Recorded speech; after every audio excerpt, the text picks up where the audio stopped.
¿Cómo están ustedes? Hoy quiero conversar con un diputado que representa a todo el sector de la costa, pero que indudablemente el partido en San Antonio, ahora es Valparaíso y San Antonio, él tiene, y es porteño, en fondo, él tiene, hay una dualidad sobre la que vamos a conversar. ¿Tiene la dualidad sobre Valparaíso y San Antonio, diputado, don Víctor Torres? ¿Cómo está, mi querido amigo don Rodrigo? Mira, primero contento. Hijo de su papá. Hijo de mi padre, como nos acordamos en la campaña. Nos agradecido la invitación que me hicieras al programa de poder volver a conversar acá en Quinta Visión. Primero partir por eso y saludar a toda la gente que nos está viendo.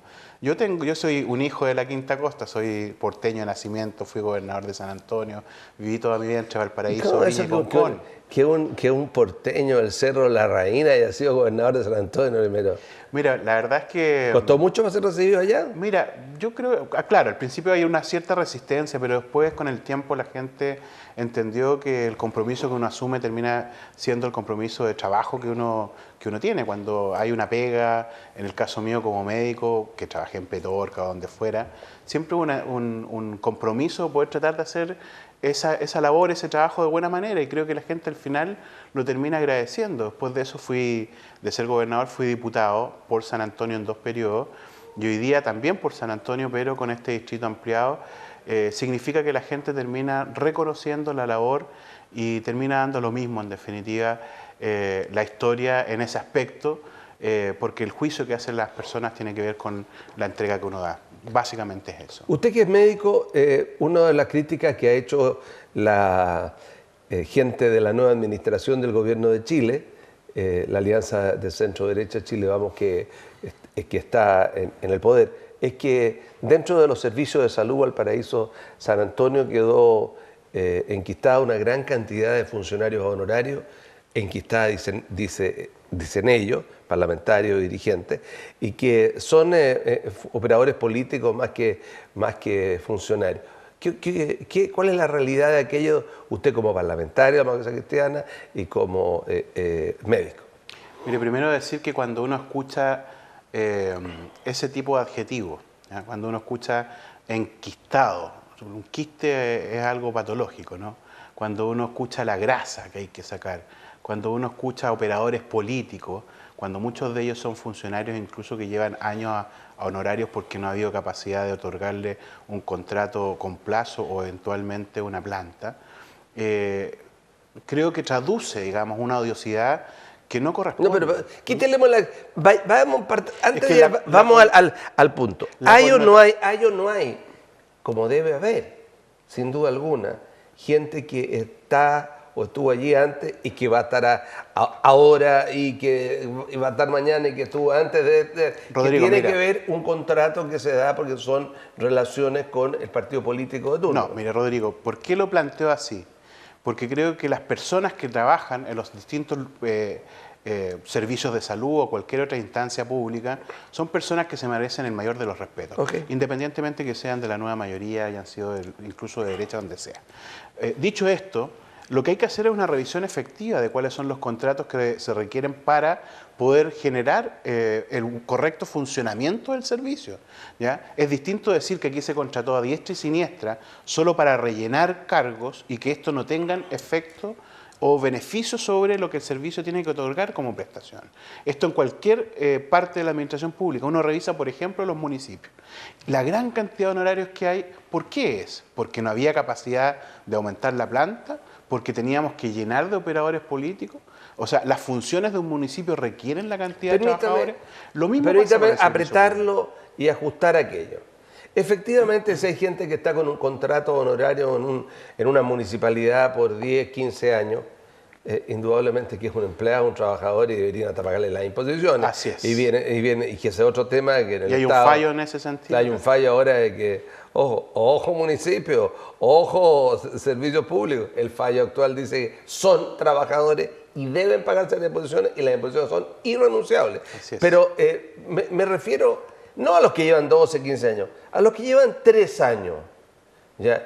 Que entraron porque no nos cerremos los ojos, porque eran militantes cercanos relacionados con gente que está allí, seguramente con algún mérito profesional, pero que ese mérito profesional no es el principal porque está o estuvo allí, sino que es el ser militante de un partido del gobierno anterior.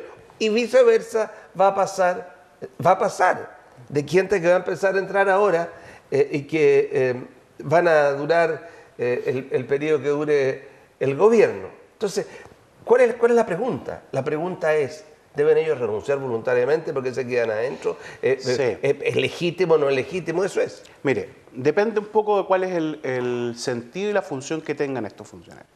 Si efectivamente son funcionarios de confianza, ¿ya?, que es un porcentaje menor del que la gente cree. Todo el mundo piensa que en los servicios públicos está lleno de gente que son apitutados. No es así. El porcentaje de trabajadores... 780 y algo son los funcionarios de confianza que efectivamente podría remover o nombrar el presidente de la República. En todo Chile. En todo Chile. ¿Ah? En todo Chile. Entonces, los funcionarios de confianza, los jefes de gabinete, toda esta gente que obviamente permite operar políticamente un ministro, un subsecretario. Directores de servicios, Ceremi. Ojo con eso, sí. Ceremi sí. Ya. Los directores de servicios son elegidos por alta dirección pública. Y esa es una discusión que también tenemos que dar. Porque fue la ley de alta dirección pública, fue modificada el año 2016.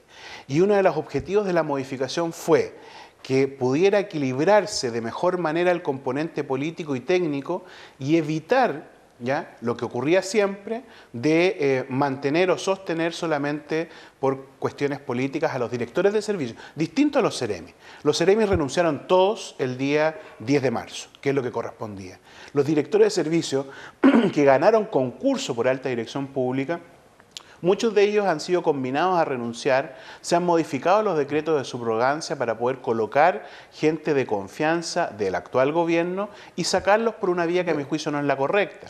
Distintos en el caso de los funcionarios contratados u honorarios, que dependiendo de la función, lo que se recomienda es que la autoridad pueda conversar con ellos. Fíjense que en el caso del Ministerio de Salud, echaron a todos los funcionarios honorarios porque no se requería de la función, ¿ya?, en el caso de todos aquellos que están a cargo, por ejemplo, de supervisar la construcción de hospitales a lo largo del país. Entonces, claro, fueron contratados hace 2 o 3 años, evidentemente porque hace 2 o 3 años partió el programa de construcción de hospitales de la presidenta Bachelet. Pero resulta que hoy día al sacarlos por causal de que no se requiere la función, no van a poder llenarlos siquiera. Entonces, el resultado final es que no va a haber equipo que pueda hacer el seguimiento correspondiente a la construcción de hospitales en Chile. Esa es una decisión equivocada. Ok, todo lo que usted me está diciendo está perfecto, pero no me responde el resto, al meollo. Funcionarios de confianza, funcionarios que hayan entrado por otra razón, que no afecte la función, por supuesto que se tienen que ir y son los que se han ido. El punto son las formas en que el gobierno ha tratado a los funcionarios en general. O sea, aquí no pueden decir que hasta el portero es de confianza. Eso ya me parece, a mi juicio, una interpretación demasiado extensiva de la norma. En el gobierno del presidente Lagos, era directora de Educación Superior Pilar Armanet, militante del PPD, que después asumió como rectora de la Universidad Las Américas. Ella ha presentado un requerimiento de inconstitucionalidad relativo al proyecto enviado por la presidenta Bachelet y aprobado por ambas cámaras de educación superior. ¿Qué le parece a usted lo que esto significa? La situación de Pilar Armanet y la presentación que hacen en el Tribunal Constitucional con el resultado que además ya se sabía. Sí. ¿Ya? A mí me parece lamentable, que se confundan a veces algunos planos, porque Pilar Armanet trabajó para los gobiernos de la concertación, ha sido el gobierno de la nueva mayoría, con aprobación en ambas cámaras, que estableció precisamente que no pudiera existir lucro entre controladores y obviamente las universidades en sí mismos, para poder de alguna manera u otra impedir que se torciera la ley en términos de que la educación superior, o al menos en las universidades en Chile, debía ser con instituciones sin fines de lucro. Hay una votación que en el Congreso se expresó democráticamente. Y lo que hace el Tribunal Constitucional en estas y en otras materias, termina a mi juicio, revirtiendo y desvirtuando el espíritu de lo que la mayoría democrática estableció en una votación en el Parlamento. ¿Me permite la opción? La que usted quiera. Si la mayoría democrática no conoce bien la ley y hace leyes que van contra la Constitución, ¿quién tiene la obligación de hacer respetar la Constitución es el Tribunal Constitucional? Si a usted como parlamentario le puede molestar que una ley determinada... Y me permite a mí responder. ¿Por qué? Claro. Pero me permite a mí responder. Por supuesto. Yo le agradezco si me permite. No, a usted le gusta el picaneo. Me gusta el picaneo, natural. Porque eso es. Pero mire, para que no nos pisemos en la capa entre superhéroes, como es el dicho, ¿no? El Tribunal Constitucional es un tribunal político. Es un tribunal que está conformado con personas que han pertenecido a partidos políticos y tienen que hacer juicio, obviamente, de la constitucionalidad de las normas. Son todos abogados respetados, de gran prestigio. No he dicho lo contrario. Ya. Pero que partamos primero, no he dicho lo contrario. Son abogados respetados, no he dicho lo contrario. Con gran especialización. Lo que pasa, Rodrigo, es que aquí cuando uno habla de que son miembros de partidos políticos es como que estuviéramos diciendo que son delincuentes. Yo soy miembro de un partido político y yo reivindico la militancia política, ¿ya? O sea, y no se enoja tribunal... del chiste, se dice que hay en el parlamento de un país se empieza a llenar de palomas y las palomas dicen, sí. No se enoja con eso. Pero a ver, si aquí las cosas hay que decirlas claras. Cuando existen Dije problemas, de un país para que no se enojen los parlamentarios. Pero cuando hay problemas de corrupción hay que combatir la corrupción. Eso no significa que todo el mundo sea corrupto. Es como decir que en la iglesia todos los curas son Entonces, pedófilos. ¿por qué decir aquello cuando no les acomoda un fallo del Tribunal Constitucional? No. Es que el problema es mayor, porque tiene que ver precisamente con el rol que está cumpliendo hoy día el Tribunal Constitucional. El Tribunal Constitucional existe del gobierno de Frei Montalva en adelante, si mal no recuerdo. Pero hubo modificaciones con la Constitución vigente que incluyeron normas que le permiten hoy día incluso modificar legislaciones. Sí, eso es lo complejo, porque hoy día el Tribunal Constitucional está operando de hecho como tercera cámara. Esa es una, pero seamos precisos. Entonces, una cosa es el examen de constitucionalidad. Doctor, seamos precisos. Y otra cosa es que puedan modificar el espíritu de una norma. Doctor, seamos precisos del punto de vista del derecho. Del punto de vista del derecho, ellos están ejerciendo una función. ¿Cuál es la función? De la misma manera como le puede molestar a alguien que la Contraloría ya revise los decretos y declare de que un acto, una acción, un decreto ya está, lo rebote, no permita que siga su curso por ser contrario a la legalidad vigente. De la misma manera el Tribunal Constitucional puede, de acuerdo a la ley, establecer que ciertos preceptos de leyes nuevas que vayan apareciendo son contrarios al cuerpo normativo anterior. Sí, pero mire, si fuera tan así como usted plantea, el Tribunal Constitucional fallaría unánimemente. Y el Tribunal Constitucional no falla unánimemente. ¿Eso qué implica? Que existe interpretación respecto de esa norma que está siendo evaluada de los distintos miembros del tribunal, que tienen opinión distinta, diferente, sobre si la norma cumple o no con la Constitución. Por lo tanto, no significa de que haya sido derrotada una norma por un fallo 7-6, qué sé yo, en un Tribunal Constitucional, que sea unánime la mirada de que esa norma sea inconstitucional. Significa que es debatible al menos, ¿ya? Entonces, ojo con eso, porque pareciera... Eso sí que es cierto. Porque pareciera que por perder el Tribunal Constitucional significa que todos nosotros fuimos ignorantes, que no sabíamos la Constitución. No, es debatible al menos. Y por lo tanto, eso da un punto a que efectivamente se pueda revisar incluso el funcionamiento del Tribunal Constitucional. Pero existen otras cuestiones que ha decidido el Tribunal Constitucional, como por ejemplo en el caso de la objeción de conciencia que ha salido hace unos días atrás. Resulta que la ley sale de la interrupción de embarazo en 3 causales solo con objeción de conciencia individual o personal, que es lo que a mi juicio debiera corresponder. Sin embargo, es el Tribunal Constitucional el que hace una interpretación extensiva a las personas jurídicas. Eso es legislar. Entonces, una cosa es el examen de constitucionalidad de una norma, que me parece que tiene que existir en todo país democrático. Yo eso sí lo defiendo, pero otra cosa es que además nos demos el lujo de poder dar interpretaciones extensivas que modifican el espíritu de la norma que ha salido. Entonces, los efectos de los actos que realizan tanto la Contraloría como el Tribunal Constitucional y todos los órganos fiscalizadores también tienen que ser evaluados y medidos. Por eso existe, por ejemplo, en el caso de la Contraloría, este control cruzado con el Congreso para evitar que hayan abusos, porque también podría efectivamente existir abusos, no porque un tómese de razón o un rechazo, un tómese de razón de Contraloría ocurra, va a ser porque no cumplió la ley. Okay. También puede darse pero el abuso, ¿no? En síntesis, el tema es muy simple, o sea, no puede ser de que no se puede pretender, o sea, es maravilloso, sería catastrófico que el Tribunal Constitucional por la mayoría completa les dijera al Parlamento, ustedes, todos los miembros, ustedes hicieron esto de la forma más absurda porque va contrario a ciertos preceptos. Si fuera unánime sería indiscutible. No, pero sería terrible para ustedes porque lo dejaría... No, evidente. Si hay una diferencia, si hay diferentes maneras de mirar una norma y al final en ese tribunal prima una visión y eso es un fallo, como en cualquier tribunal, el fallo debe respetarse, no cuando uno se acomode a sus propios intereses. A ver, pero es que eso es otra cosa. Yo no llamaba a la desobediencia civil respecto al tema. Estoy diciendo que uno no comparto el fallo. Yo estoy en la posición de aquellos que rebatieron la postura mayoritaria. Yo creo que sí era la norma constitucional.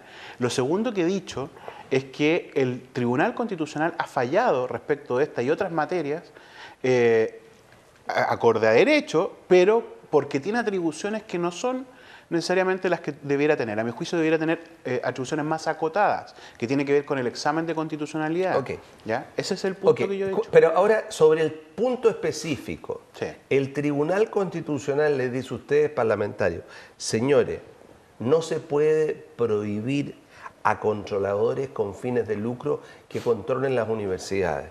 Frente a ese fallo, ¿por qué ustedes no han pensado en abrir aquello y hacerlo o estudiar por lo menos como pasa en otros países, como por ejemplo en Brasil, por nombrarle alguno, en que sí es posible de que la actividad universidad sea ejercido no solo por un controlador con fin de lucro, sino que la entidad tenga fin de lucro y no sea una corporación sin fin de lucro y pague la cantidad de impuestos que corresponda y no tenga las excepciones que tiene y no tenga el acceso a los fondos que tiene porque funciona por ese carril. ¿No cree que esa sería la forma para dejar que existiera o coexistiera en una sociedad visiones? Porque lo que le está diciendo hoy día el Tribunal Constitucional es muy simple, puede existir. Sí, mire, es que esa es una salida que responde a una mirada respecto de cómo queremos construir la sociedad. La mirada que ganó dentro del Parlamento, y si hoy día se va a discutir una norma similar, va a salir un resultado también similar con esta nueva legislatura, es distinta. Es que precisamente nosotros concebimos que no debiera existir lucro en la educación superior. No existe. Ahora, me refiero a la administración. La existencia de personas... A ver, y eso es bueno acotarlo, porque cuando uno habla de lucro, al final se trata como de satanizar que haya alguna ganancia legítima. Eso es absurdo. ¿Usted trabaja gratis como médico? No, por eso le digo que es absurdo. Claro. Porque uno llega a esa interpretación que no es la correcta. Estamos hablando de que sean personas jurídicas con fines de lucro o sin fines de lucro. O sea que el objetivo central es o no hacer más plata. En definitiva, las empresas legítimamente, que son con fines de lucro, son hechas para ganar más plata. Y eso es así. El punto es, ¿debiera ser esa la lógica que domine una instancia del país como la educación superior?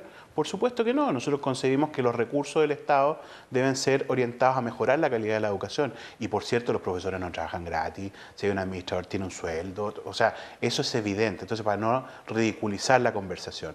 El punto es el sentido, el objetivo, la orientación que queremos dar a una actividad tan relevante como la educación superior en nuestro país. Ok, igual, usted podemos estar con alguna cosa, igual indica que el Tribunal Constitucional falla transversalmente, digamos, falla dependiendo de lo que se trate y dependiendo de las presentaciones, ha permitido desde la época de Salvador Allende que recurrió al Tribunal Constitucional. Por supuesto, mira, yo no tengo el juicio respecto al Tribunal Constitucional como institución.